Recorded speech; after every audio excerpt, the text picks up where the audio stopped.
E aí galera, tudo bem com vocês? Estava dando uma pesquisada em alguns dados aqui sobre esse confronto entre Cruzeiro e Corinthians e achei algumas coisas interessantes que gostaria de compartilhar. Então peço que desde o início você deixe o like no vídeo, se inscreva no canal caso não seja inscrito e use os comentários para deixar as suas opiniões também. Ressalto ainda que o vídeo é feito com o patrocínio do OneFootball, que é o maior aplicativo sobre futebol do planeta, com mais de 20 milhões de downloads. Ele é totalmente gratuito e está disponível tanto para Android quanto para iOS, e o link para você baixá-lo está aqui na descrição do vídeo, beleza? Pois bem, de onde eu tirei esse negócio de que Cruzeiro e Corinthians são os campeões da década, né? Tanto que está exposto aí no título desse vídeo. Na verdade é de uma simples observação, né, de que nos últimos 10 anos do futebol brasileiro, o Corinthians é o time mais bem sucedido na questão de conquistas e o Cruzeiro vem logo abaixo no segundo lugar. Para considerar os 10 anos, obviamente eu tô pegando o período de 2008 a 2017, tá? Nessa época o Corinthians ganhou 3 campeonatos brasileiros e uma Copa do Brasil, já o Cruzeiro ganhou 2 brasileiros e uma Copa do Brasil, por isso se encontra aí nesse segundo lugar.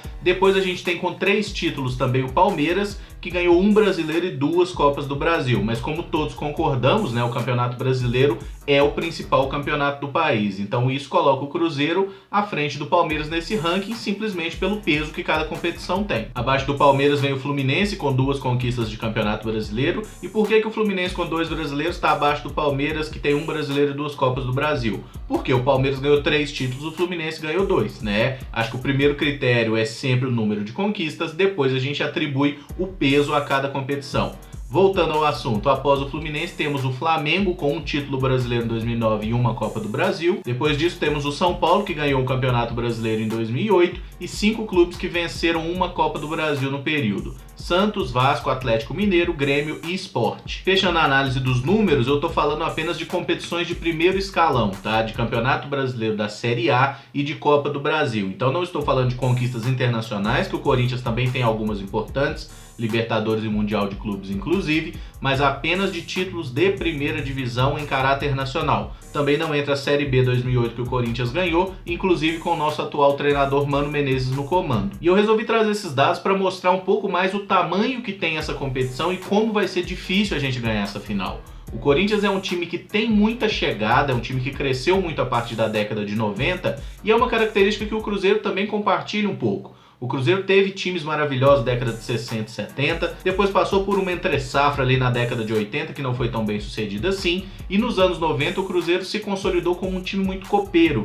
Ganhou Copas do Brasil, ganhou Supercopas, ganhou Libertadores, então o Cruzeiro cresceu muito nessa década. O Corinthians também se beneficiou muito da década de 90, principalmente com as conquistas de campeonatos brasileiros, né? E os dois clubes compartilham uma questão que eu acho interessante, que é o fato de terem times muito pautados na base da força física, da vontade, da luta, e também terem times campeões muito pautados na qualidade técnica. E nesses exemplos de raça podemos dar o Corinthians de 90 e o Cruzeiro de 97, né? Corinthians campeão brasileiro e Cruzeiro campeão da Libertadores. Já no caso de times mais técnicos, a gente tem aquele Corinthians de 98 e 99, que inclusive em 98 ganhou a final do Brasileiro contra a gente. Tem também esse Corinthians recente de 2015, que era um time muito bom. Por sua vez, o Cruzeiro tem seus times muito técnicos de 2003, 2013 e 14, e já tem outros times mais cabeçudo, né? Ano passado, Corinthians e Cruzeiro foram os campeões dos 2 principais torneios do Brasil. O Corinthians ganhou o Brasileiro, Cruzeiro ganhou a Copa do Brasil. Os dois ganharam com todos os méritos possíveis, mas a gente não pode dizer que nenhum dos times era brilhante, porque realmente não eram. E é legal que apesar de no futebol brasileiro a gente não ter uma Supercopa, né, que é aquele tradicional encontro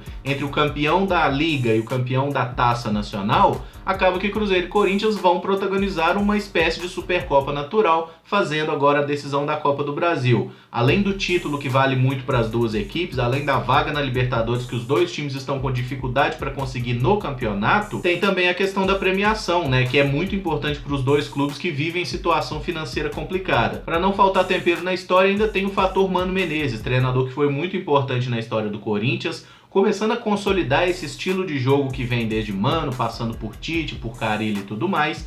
E agora o Mano Menezes também se tornando um treinador importante na história do Cruzeiro. Já está há mais de 2 anos aqui no clube, teve ainda uma passagem anterior em 2015, mas fato é que o Mano é sim um treinador importante na história do Cruzeiro, nos tirou da fila de competições de mata-mata que perdurava desde 2003, né? O Cruzeiro ficou aí 14 anos sem conquistar um mata-mata até ganhar a Copa do Brasil em 2017, e o retrospecto do Mano contra o Corinthians não é muito animador desde que ele deixou o Parque São Jorge na última passagem em 2014. São 7 jogos treinando o Cruzeiro, com 2 vitórias, 2 empates e 3 derrotas. Estou considerando apenas competições oficiais, porque a gente tem também 2 amistosos que foram realizados esse ano, uma derrota do Cruzeiro para o Corinthians no Mineirão por 2-0 e um empate na Arena Corinthians 2-2. Mas para efeito de comparação, a gente só pega jogos oficiais, nesse caso são 7. E vale ressaltar que o Cruzeiro não vence o Corinthians desde o fim de 2016, tá? A gente superou o Corinthians na semifinal da Copa do Brasil 2016, uma vitória por 4-2 no Mineirão,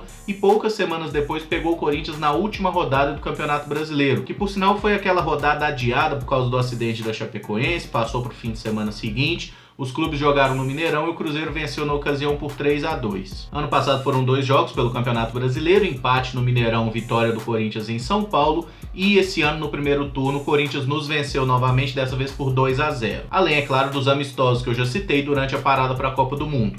Então o Cruzeiro vai precisar, de certa forma, extirpar, né, esse fantasma dos últimos anos, querendo ou não já são quase 2 anos sem vencer o Corinthians. É um adversário tradicional que merece todo o nosso respeito e vai ser sim um jogo complicado. Eu sei que tradicionalmente nós cruzeirenses temos como hábito falar da questão de arbitragem por causa do Corinthians, por causa de 2010, Sandro Meirahit, ninguém esqueceu e ninguém nunca vai esquecer daquilo. Mas eu entendo que tá na hora da gente falar mais de futebol, mais de campo e bola, torcer mais, apoiar mais o Cruzeiro e esquecer a arbitragem. Porque quando o Cruzeiro é para ser campeão de alguma coisa, a gente ganha dos adversários e ganha de tudo mais que aparecer.